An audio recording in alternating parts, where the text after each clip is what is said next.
Can you expand on the rebound weight gain, please? So everybody has a certain set point based on how many calories they eat, how much muscle mass they have. So as we get older, our basal metabolic rate goes down. The basal metabolic rate is set based on how active you are and how much muscle mass you have, in theory, based on simplification of these two topics. So it's crucial you have an exercise program so you can preserve your skeletal muscle and you keep exercising.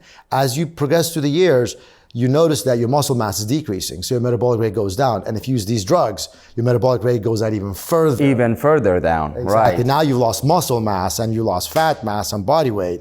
Now all of a sudden you haven't made lifestyle changes that you should have. Guess what? You stop the drug, your metabolic rate is down, your muscle mass is lost based on just natural history, your weight automatically goes up. And it's very disappointing because patients go through all the trials and tribulations.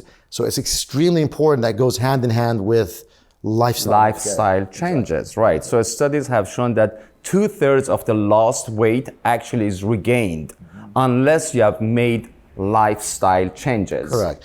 Many people ask about all the drugs and weight loss approved, right? For example, Ozempic is a drug that works very effectively. It's FDA approved. Correct. Again, with Saxenda, Wegovy, these are all the drugs. They're all the same family classes. Difference between a Toyota and a Honda and a Nissan. They're all the same. Right. They're all the same drugs. Different manufacturers will claim we have this much reduction versus that. But at the end of the day, in clinical practice, over 2 decades, we see very similar results.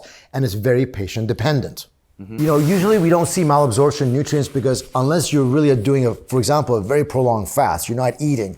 Electrolyte abnormalities come from prolonged fast. So these people who do intermittent fasting for very prolonged periods, like 24 hours, 48 hours, you don't really see nutrition deficient because you're eating food still. You're just eating a smaller amount. Mm-hmm. And you are now calling on the fat cells to start metabolizing and burning themselves. And that's the most important thing, because if you can call on the fat cells to start using energy, because in order to keep the fat cells, you have to feed them.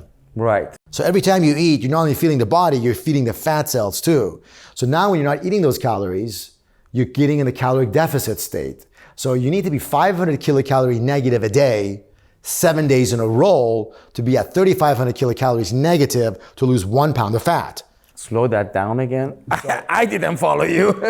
So in order to lose 1 pound of fat, yes, you need to have 500 kilocalories negative per day, every day for 7 days. Okay. That's 3,500 kilocalories equivalent in a week. That equals 1 pound of fat.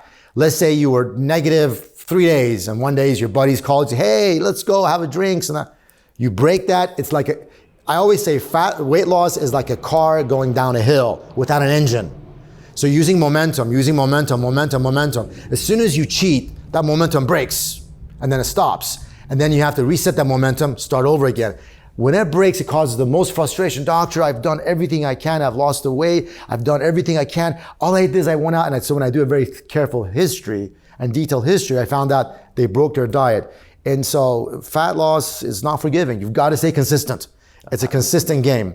That's why people go up and go down. They go up and go down.